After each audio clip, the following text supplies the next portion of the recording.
To all who have just joined us, Namaskar and welcome to our 17th Sustainability Summit. Let's move on to the second session on corporate action on human rights. I welcome our key dignitary of the session, Ms. CII-ITC, Ambassador for Sustainable Business, Ministry for Foreign Affairs, Sweden. I welcome our distinguished speakers of the session who are here with us today, and please request them to take the stage. Some of our speakers are joining virtually. Please.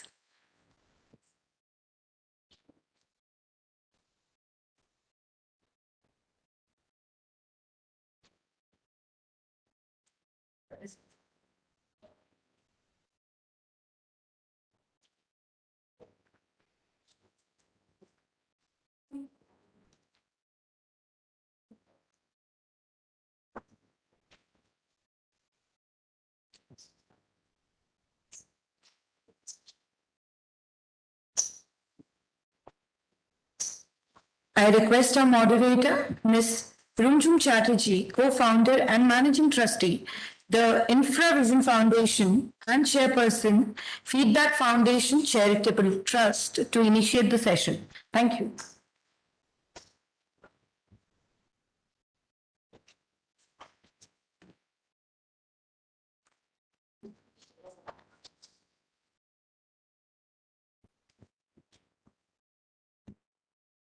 Good morning, ladies and gentlemen, and welcome to this very interesting session, very relevant for the times that we live in as well, on the session that will discuss corporates and corporate action and human rights. We are very privileged to have with us Excellency Ms. CII-ITC, Ambassador for Sustainable Business, Ministry for Foreign Affairs, Sweden.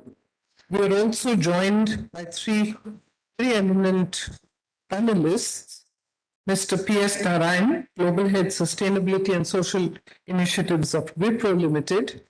And virtually, we are also joined Professor Surya Deva, Professor and Director, Center for Environmental Law, Macquarie University, and Ms. Michael Clements, International Program Director, Business and Human Rights Resource Center. Welcome to all our panelists and our chief guest here today. Just as a backdrop, and before we begin the discussions, I'd just like to lay bare the fact that the business and human rights policy landscape in India, as we all know and recognize, has been evolving. It's still work in progress. Since 2011, we did adopt the UNGPs on business and human rights. But there is some work that has been done, more needs to get done. There are, if we look at the business side of things, there are some corporates and a handful of them who have adopted those changes, are thinking along the lines of the framework that has been outlined, and are making progress in that direction. We have a few disclosure frameworks that we understand and adopt, but in the whole total firmament of Indian industry, I must confess that this is a very small share. The last 7 to 8 years, some amount of concerted effort has certainly happened with a few companies. Also, some bits of regulation have ensured that we are moving in that direction. Today, about the top 1,000 companies who are listed on the stock exchange have to mandatorily provide to the ESG disclosures. That is beginning to happen. Corporate social responsibility guidelines are in place now, and as the years go by, they have been in place for the last 7-8 years, and they're getting strengthened as we go forward. We've seen increasing compliance, and I speak more of the disclosures on ESG as well as uh, CSR, corporate social responsibility. The increasing spends are going up as we see. But whether this is having great impact on the environment and the reasons for which spends are happening on CSR, we are still to see the results on the ground. We perhaps know in some pockets because corporates who are already kind of understand this and have adopted this, are doing their own assessments and impact studies. But overall, it would be right to say that we have some way to go. But we also have to understand and realize that this is the scenario as it is today because there are huge challenges that we all face. India, as you know, is a very large, very populous nation with a lot of heterogeneity. So, out of the 28 states, 8 union territories, the level of development in each of them varies. So, also in industry, when we look at what Indian industry comprises, more than 73% of our industry comprises small and medium enterprises. Their capacity to adopt the change, to understand the change, adopt it, and comply is probably the first steps have been taken, but we have a huge way to go. I know Mr. Narayan is here and he will talk to us about how businesses such as his, they are able to align the business with social purpose, but very few companies and enterprises in the SME sector would have the capacity to do that. So we would certainly, when we hear him speak, we would like to understand how and what needs to be done. There is also a very large informal sector, as you all know, which therefore brings to the front low skilled, low paying jobs. We also have huge disparity between gender wage gaps. We have prevalence of child labor still there, perhaps in a few hits, but nonetheless still there. The challenges of the influence of technology and the way that it is progressing is still to be understood and realized. And there is a long way that we have in terms of educating all the stakeholders in understanding how technology will play out in the future of jobs, on data privacy, and on inequality, which is really a growing concern for all of us. And at the same time, because of the heterogeneity, because of the inequalities that we see, I think there is in India a strong need for us to place great emphasis on the most vulnerable groups, on the most socially marginalized groups. And that itself is another, shall I say, path that we have to. So while CSR plans of corporates are directed at improving and working in the areas of these socially marginalized and the vulnerable groups, there will still be gaps that remain to be identified, analyzed, as well as acted upon. So we have a long way to go. Let me come now to the National Action Plan on Human Rights. And I think this is the right time to talk about it. India adopted those guidelines in 2011. Work has started on that. But a zero draft of the National Action Plan was released by Indian government only in 2019. And currently, lot is underway in terms of consultations and understanding stakeholder groups have what comments. So as of now, we would say that it is a statement of commitment towards the human rights issues enshrined in that, and an indicator of the future course of action that we want to do, and there is a lot of work that is still to be done. So in that context, I think we're very fortunate that we have amongst us, and will be discussing in this session today, all the panelists who have, and we will certainly use this opportunity to learn from them. All of them have walked the talk.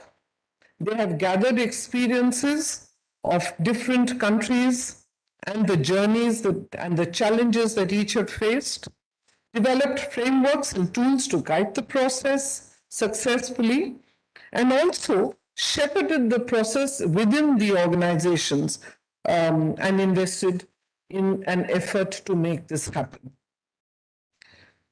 I am sure that today's discussions and deliberations will help us to see how we may steer our country's national action plan to the next stages in a very meaningful way. So with that background, let me now invite our keynote speaker, Excellency, Ms. Cecilia Ekholm, Ambassador for Sustainable Business, Ministry for Foreign Affairs in Sweden, to deliver the keynote address. And we are looking forward to hearing from you what the Swedish government has been able to do to address the human rights at the national level and what its roadmap lies ahead.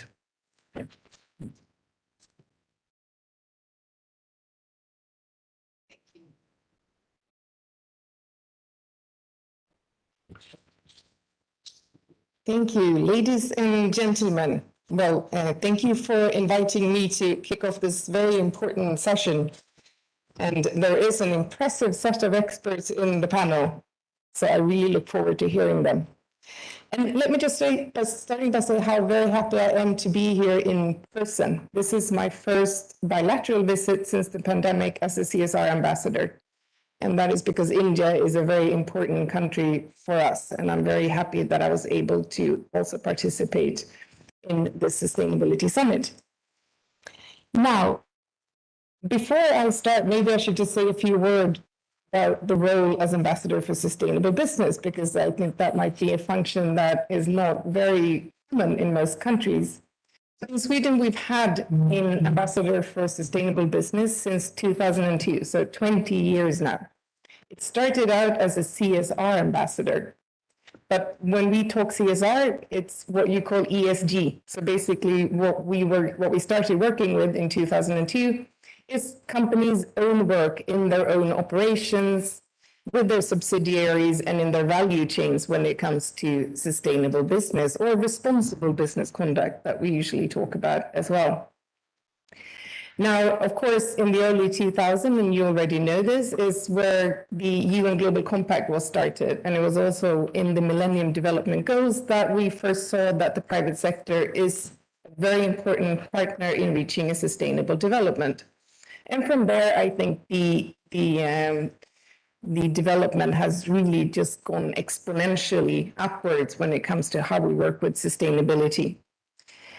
Now, moving on, I would like to say that we see in Sweden, and I have been here in India for a couple of days now. I started in Mumbai on Monday, went to Pune on Tuesday, and arrived in Delhi yesterday. And I've had the opportunity to talk to students, to Indian businesses, to government officials, to think tanks, and to Swedish businesses.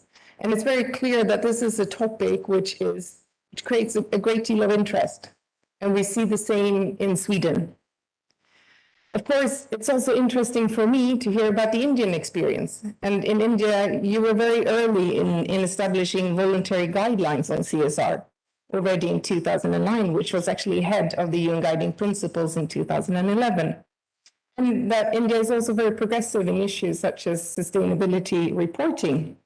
And as Ms. Chatterjee mentioned, the zero draft of the National Action Plan was presented in 2019, and we really hope that that work can resume now in the post-pandemic stage, and that you will have your very own national action plan on business and human rights very soon. Now, I've been asked to share some of the experiences from Sweden, and I will start by giving you a background to why my country is engaged in corporate action on human rights. So Sweden has a strong commitment to respect, protect, and fulfill human rights, and we were the 6th country in the world in 2015 to adopt a national action plan for business and human rights in line with the UN guiding principles on business and human rights. And after that, we've taken several measures to implement the UN guiding principles. And I would like to mention a few. I won't go through everything because then we will be here for a lot longer than I'm allowed to do my keynote speech. But I would like to start, as Ms. Chatterjee said, with some national initiatives, but I would also like to mention a bit of the global work we're doing in trade and business and human rights. So on a national level, as an example, the government has introduced legislation on sustainability reporting for major companies. And this is based on a corresponding EU directive, because it is, in fact, a lot of our legislation on sustainable business is originating at the European Union level, so all EU countries are working actively with this issue. But the legislation that was introduced in Sweden went beyond what was required at the European level, because we wanted to take it a step further. We also have clear sustainability criteria in our Public Procurement Act. So when there's public procurement, we want to make sure these criteria, such as human rights, are respected by everyone and every business that we work with as a state. We also have state-owned enterprises, and we have government agencies. And it has been made very clear that these state-owned enterprises and government agencies need to act as role models in sustainable business. They have clear requirements to comply with international guidelines on environment, human rights, and working conditions, as well as anti-corruption in all of their operations. But then business and human rights transcend national borders.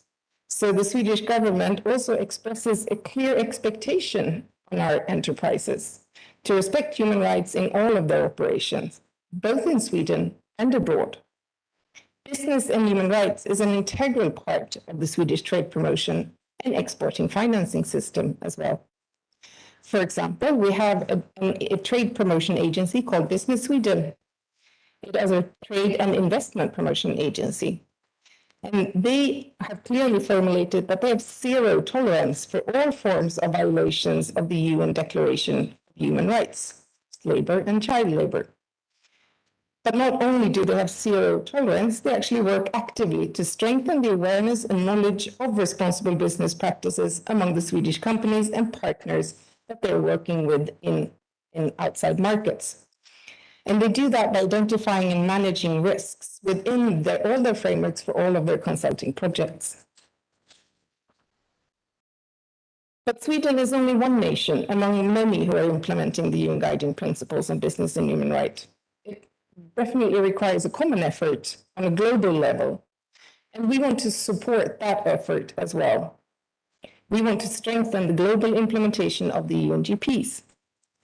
We have a regional example. We're in Asia, where we have supported the business and human rights agenda for a long time. We were actually the first country in 2016 to support the UNDP to give technical advice to countries in Asia who wants to formulate their own national action plans on business and human rights.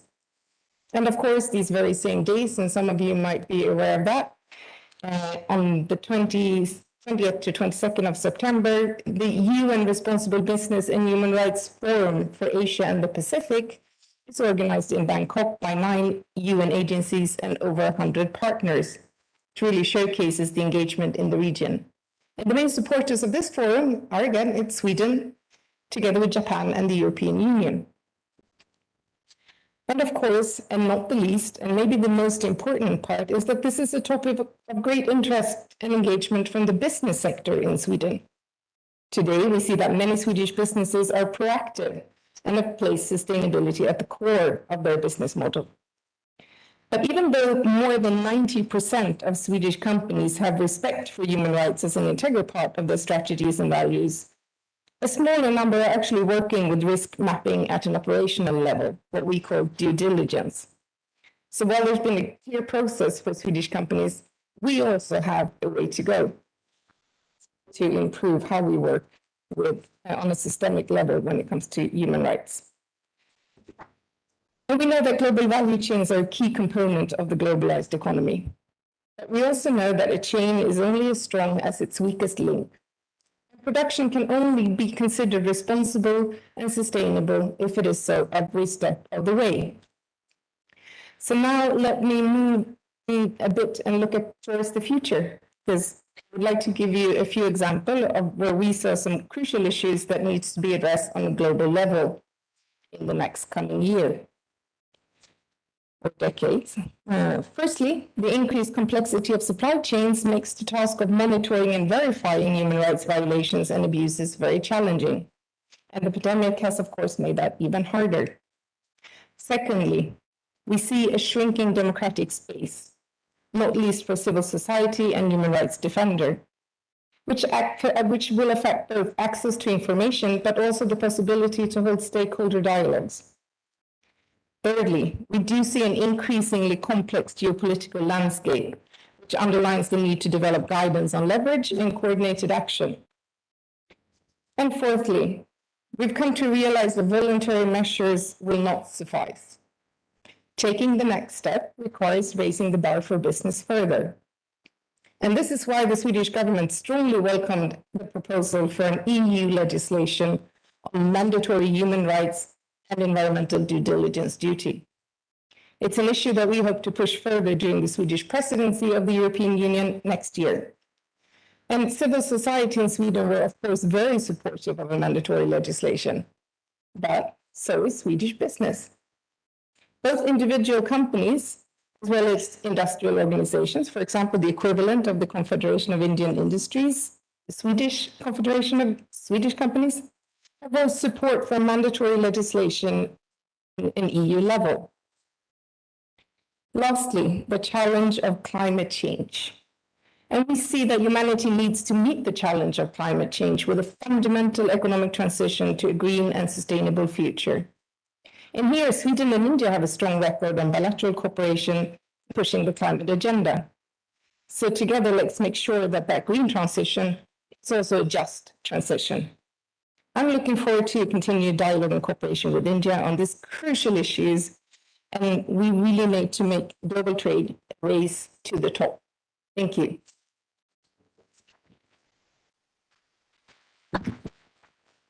Thank you, ma'am.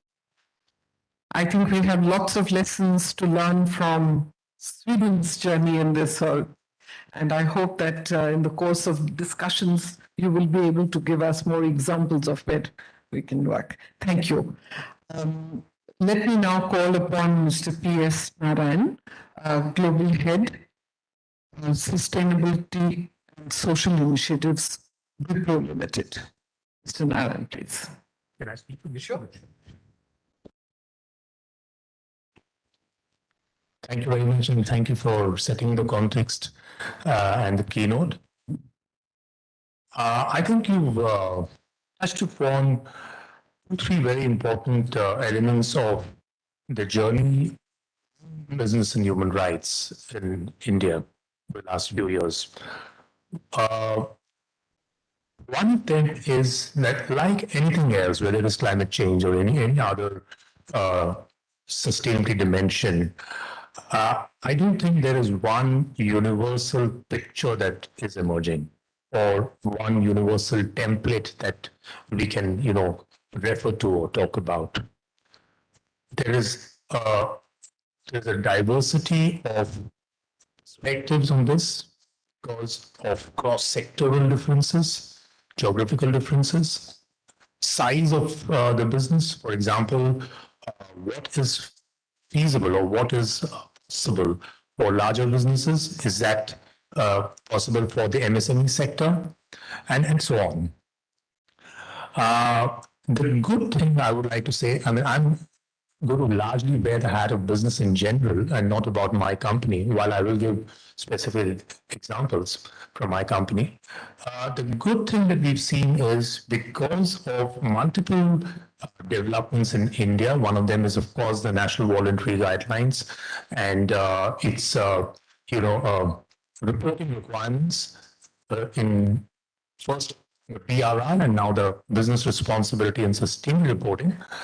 At least the larger companies, 1,000 companies by market cap, the biggest companies by market cap, are aware of the need to and therefore to do something. If you're going to report on human rights, which is one of the 9 principles in BRSR, obviously it presupposes that you should have been doing something on it, and you need to show progress against goals. So I think that has set in motion a certain process of reflection within companies, and how do they need to engage on this.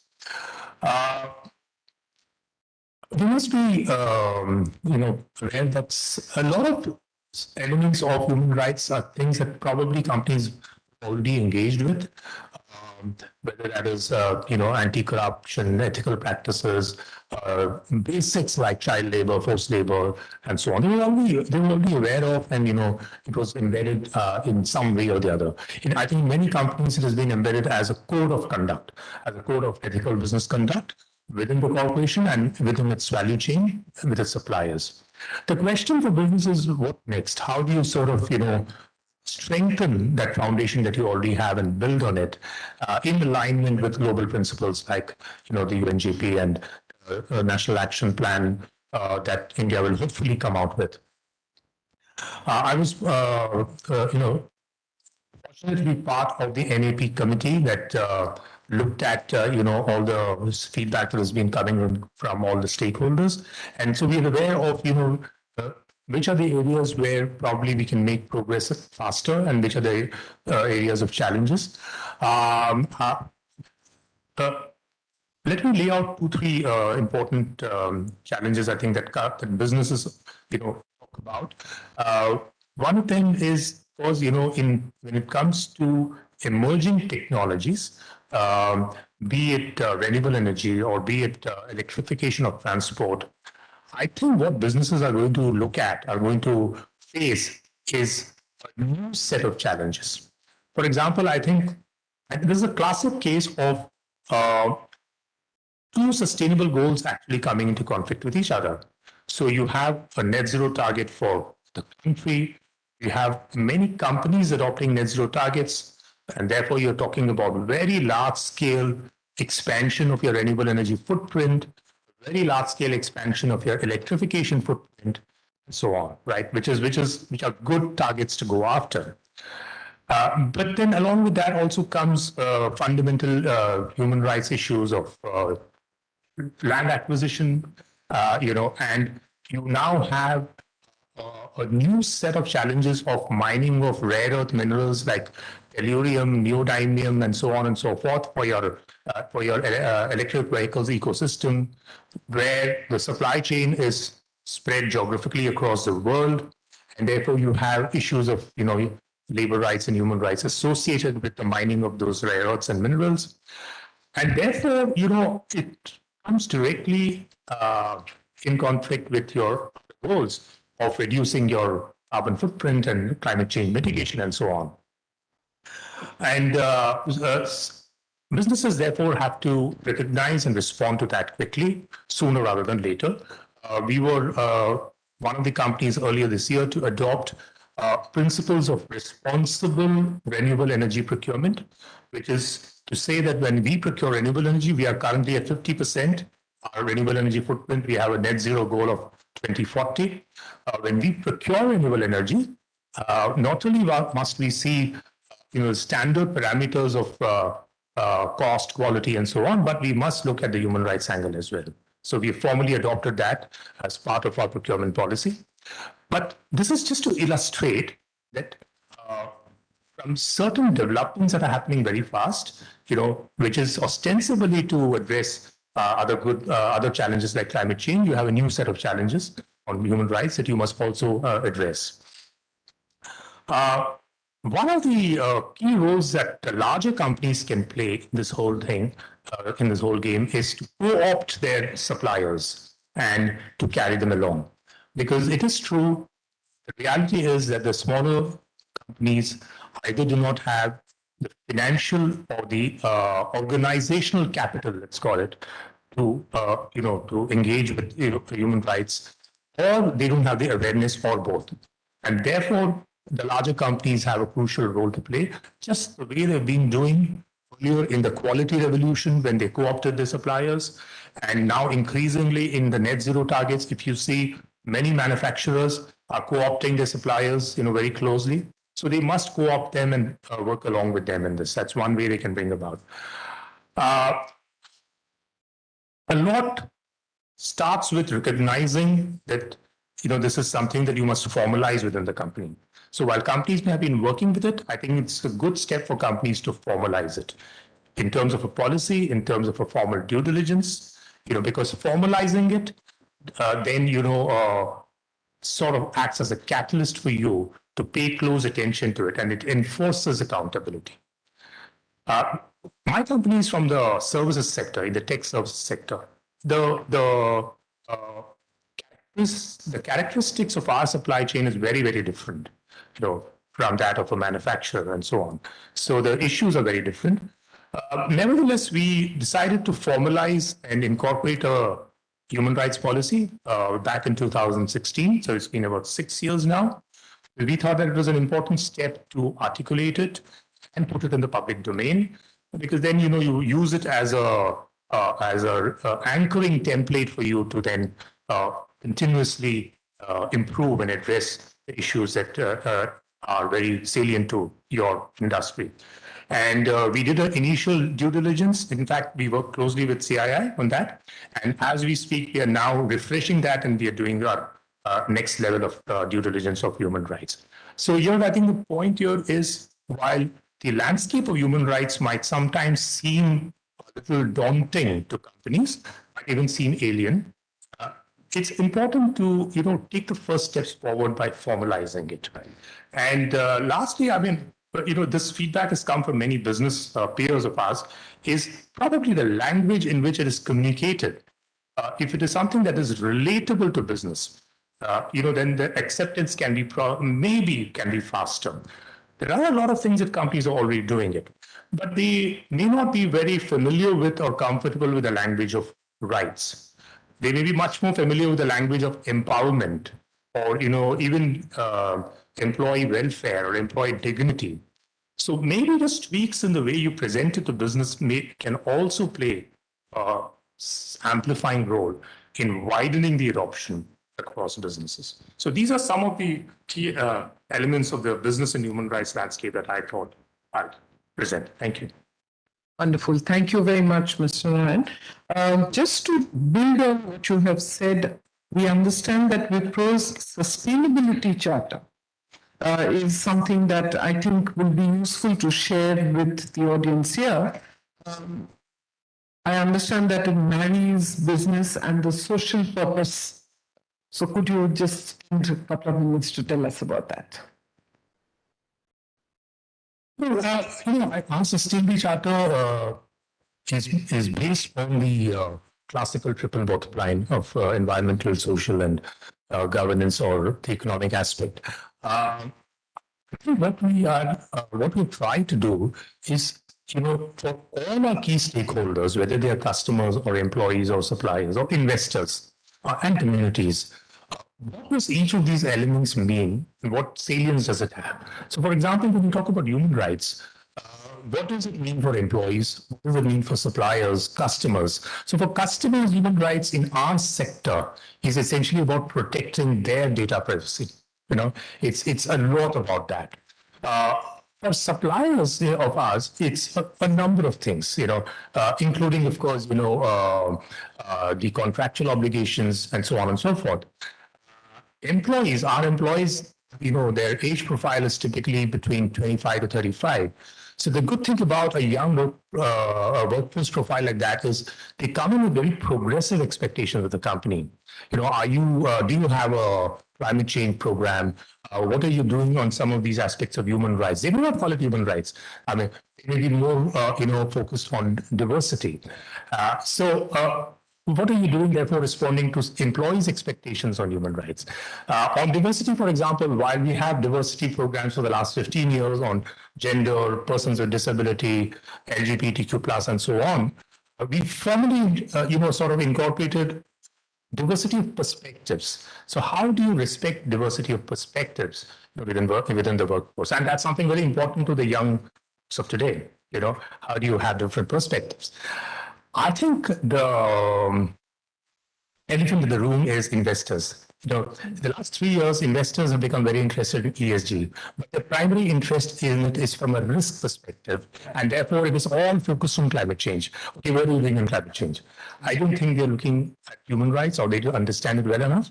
I think the day that happens, then I think you will see the needle move significantly. So I think when you frame your human rights program, you must make it aligned with each of these stakeholders. Very nice. Thank you. Can I come back to you, Cecilia, just to understand? We spoke about diversity. And I think a large number of the companies in India today are also now interested, and some have even got cells that monitor DEI. Tell us how we can move in India beyond the D and focus a little more on the E and I. What has it been for you in Sweden? What have you? Well, I'm thinking that if you were thinking about diversity, then it's really important to work on this on a more of a structure. Well, you have to start working with it on a structural level, because in the end of the day, it's all about your mindset, right? So in order to change your mindset or get a different kind of mindset, you need to work on the numbers. So, for example, if you talk about women in the workplace, and in Sweden, we are a fairly gender equal country, but we still have sectors where gender equality or gender diversity is quite low, for example, in the mining sector. So then you have to work very consciously and structurally to see what are the issues when it comes to increasing the number of women in the mining sector. And why do we do that? We do that because we know diversity is a good thing. It's good for production. It's good for the workplace. We are better and happier people when we work in a diverse workplace. So you have to start looking at why do we have so few? Well, it boils down, of course, first to perceptions. You think that it's dirty work, it's down in a mine, and today it's actually high tech work to work in a mine, and anyone can do it. You're not lifting heavy stuff. It's all your brain and not your body. So the first thing is to change that perception. And the second thing is education. We still have less women than men who apply for civil engineering programs. So you need to encourage girls who are interested in and who are good at mathematics and other of the issues that you need, or the subjects that you're looking at in civil engineering, to go down that path. And then when you increase the number, that's when something happens, because that's when you start changing your perception. And I was saying that's when you start, you stop looking at each other as women and men, and you look at each other as colleagues. So, I'm Cecilia. I am an individual. It's not that I'm a woman, but I am who I am. And once you reach that, then you're in a good place. Right. I think we're still struggling with moving from discussing how many women are there in the workforce to actually looking at a workplace which is inclusive and equal in every aspect. Yes, we're still learning from how to make that happen. Thank you for that. And let me now bring in Professor Surya Deva, Professor and Director, Center for Environmental Law, Macquarie University in Australia. But he's joining us from Bangkok. And welcome to this discussion, Professor. We're very keenly awaiting your address. Thank you very much, Mr. Jadji. I hope you can hear me. Yes, please. Thank you very much. So thank you very much for the kind invitation. And as Ambassador Ekholm mentioned, the Responsible Business and Human Rights Forum is taking place in Bangkok. So I've been participating in that forum, and it's my pleasure to join this session from there. In my brief remarks, I will build on what the previous two panelists mentioned, and I will talk about three aspects. I will briefly mention the landscape of business and human rights. I will mention briefly the challenges, in particular in the context of Indian businesses, and I will highlight the way forward in my view. Let me start with the landscape. I will articulate the current landscape in terms of profit with principles. Businesses are entitled to make profit, but they must follow certain principles while making that profit. So this quest to make profit is subjected to what I will call non-negotiable principles, preconditions of doing business, and respecting human rights. And I think we can broaden it to respect people as well as planet. In my view, is a non-negotiable principle. These are the rules of the game going forward. Now, what are the key attributes of this landscape? Now, I've been working in this space for more than 20 years. And I see that there is an increasing convergence of national and international standards. I think a reference was made to national guidelines on responsible business conduct, the draft, zero draft of the National Action Plan, BRSR, all these are national standards that are coming out of India. But you can also see that there is a dynamic relationship of these national initiatives in terms of international standards, UN guiding principles, the OECD guidelines, the ILO declaration, the ISO standards, global compact. So if you look at those standards that are emerging, there is a growing convergence in my view. I take Mr. Narayan's point that businesses are different. So I think you have to, in terms of application, diversities are important. But in terms of normative standards, there is definitely a convergence in my view. My second point of landscape is that there are various push and pull factors because of which it is inevitable that all businesses of all sizes and all sectors have to respect human rights in some point of time. It's a question of when, not whether. And the factors are investors, consumers, litigation is happening. And that could happen anywhere. So an Indian company can be sued in the UK, in Germany, in France, in Australia and Canada. And then we have the benchmarks that are emerging. We have CHRB, for instance, corporate human rights benchmark that is listing hundreds of companies, how they're performing. Media is becoming a key player. And of course, mandatory human rights due diligence initiatives, initially at the national level in Europe, but now also at the European level. We also have the treaty process going on. I don't think that was mentioned yet, but I think I wanted to flag it that the treaty process on this issue is also taking place. So I think that is definitely something to keep in mind. The third element I would say is the rise of ESG. I think a reference to ESG was made. So I think that is definitely very clear that ESG is going to become a buzzword more and more critical going forward. The fourth and the final point I would like to make about the landscape is the growing interlinkages between human rights, environment, and climate change. And a recent adoption of the United Nations General Assembly resolution recognizing this right to clean, healthy, and sustainable environment is an important step, and it will have clear implications for businesses anywhere in the world, including in India. So I think these are the landscape, some key takeaways from my perspective. Now, let me quickly move on to some of the challenges that I see.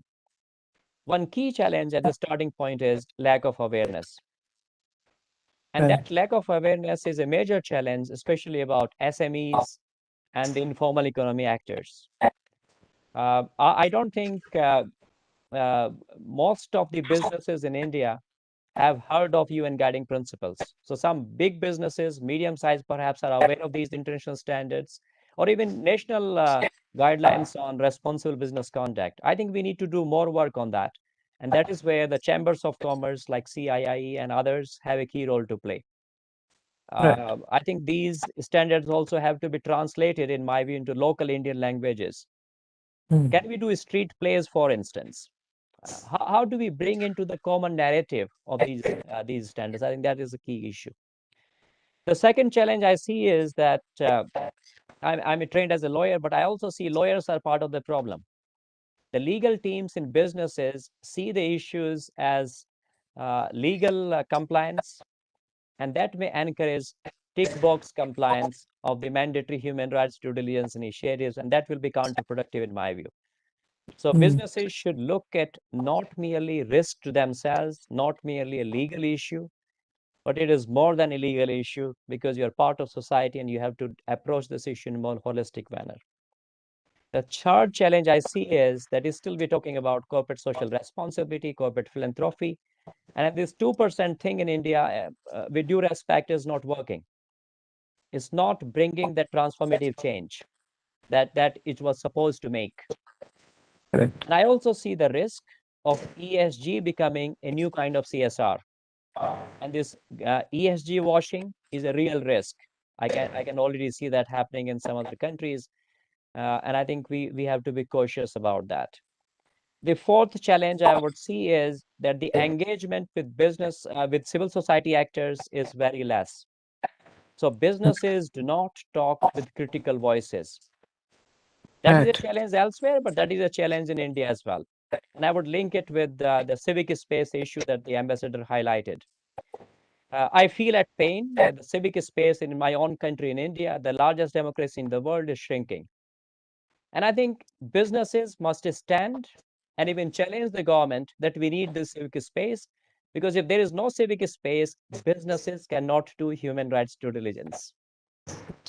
If they are not independent trade unions, if they are not independent civil society organizations, how would you find out what risks are there? And I think that is a real challenge that I think businesses should see their role in highlighting this important role. The last issue in terms of challenges is access to remedy. Prevention is good, but prevention is never foolproof. Any business activity will inevitably have some adverse impact. Now, the key question is, what is an adverse impact which is acceptable for society, and what is not acceptable? And that's where remediation is crucial, and it is not easy to hold businesses accountable. There's a huge power imbalance between the affected communities and the businesses, and I think we need to address that. Now, let me quickly talk about the way forward. I will be very brief because I know we have limited time now. First of all, I would suggest 5 quick points. Businesses should see this as a holistic agenda. BHR, climate change, SDGs, new technologies, all these are interlinked issues. Second, businesses should be aware of differentiated impacts of their activities on children, women, persons with disability, tribal population, SCs and STs in India, and others, migrant workers, and the COVID pandemic has shown how we are impacted differently. Third, I think UN guiding principles are talking about do no harm. But I think that will not be enough, I can tell you now. Businesses, of course, have to do no harm, but they also have to positively contribute in ensuring that we build an inclusive and sustainable society. The extent of poverty and inequality that we have, businesses are part of the problem. They are creating it. They have to fix it as well. Right. The fourth issue I would like to highlight is businesses must take critical voices of civil society actors and defenders seriously. You keep them close to your heart, listen to them. You don't need to agree with everything that CSOs may tell you, but you need to listen to them very seriously and then address those issues. And my last point is, and I will conclude with that, is collective action. There are many issues that I'm highlighting that will demand not just one company, even of the size of Wipro, able to fix those issues. We need big businesses, we need the small businesses, we need all of us, trade unions, civil society groups, government actors, chambers of commerce coming together. This is what we want to achieve. That is where we want to take India together in 20 years. And that collective action, in my view, is very vital. Thank you very much for giving me this opportunity. Wonderful, wonderful. Thank you very much, Professor. I think you've highlighted the challenges, you've highlighted how we should go forward, and I'm sure there will be a lot of questions from this audience here, but we will park that for now and invite the next speaker, Ms. Michael Clements, International Program Director, Business and Human Rights Resource Center. Over to you, ma'am. Thanks so much for this opportunity, and to all my fellow panelists for their really insightful contributions so far. I can say there are very strong common themes among us, so I'll do my best to add and not repeat, but we're certainly all aligned. We've already heard today, and we all know that it is a really critical and complex time to be a part of the business and human rights movement, and we are all part of that movement. One element of the business and human rights resource work involves taking up with companies more than 1,200 grassroots allegations of corporate abuse each year. And a key conclusion of this work is that the core drivers of social and environmental abuse in both operations and supply chains are unsustainable inequalities of power and wealth, the climate crisis, as we've heard, and a global governance deficit.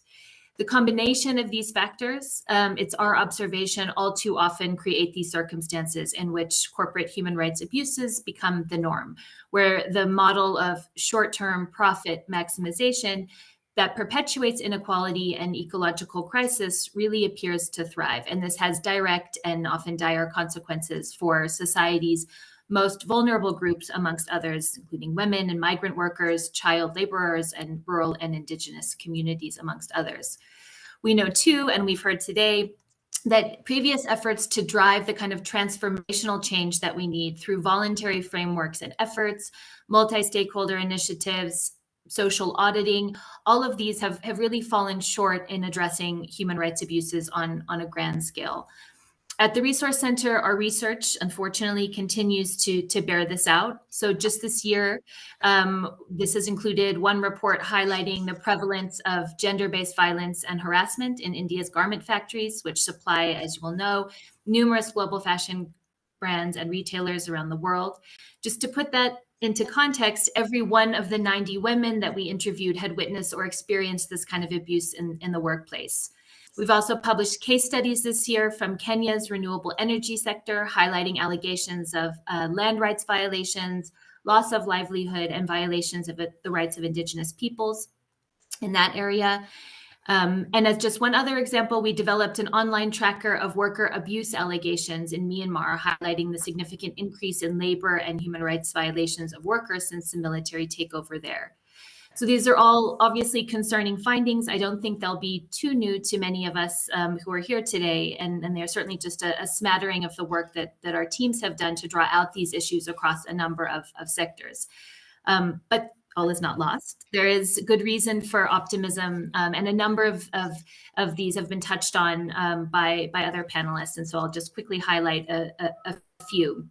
The first is the mandatory due diligence effort that we're seeing globally. We've heard today about the imperative of human rights due diligence by business actors. The UNGPs are explicit that all businesses have a responsibility to respect human rights, as Professor Davis said, which means continuously conducting human rights due diligence throughout a business lifecycle. But in the decades since the adoption of the UNGPs, we know too that while this due diligence guidelines represented a good start in shifting corporate behavior and calling attention to the need for human rights due diligence, they've fallen short in truly addressing the endemic abuse in global value chains that we continue to see today.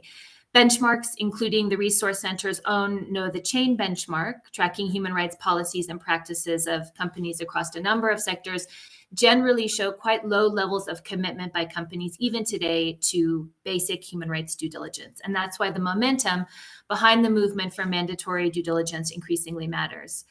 As Ambassador Ekholm said, it's quite interesting to see that there's been significant support from business and investors for these kind of initiatives alongside civil society. because what they promise are a level playing field.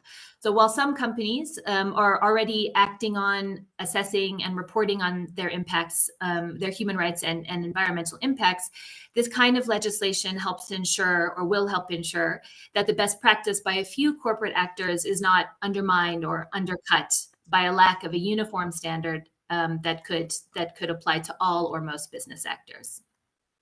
The second thing I wanted to point out that I think has real impact for how corporations approach human rights is the increasingly informed and active communities and other impacted rights holder groups on the receiving end of many business decisions.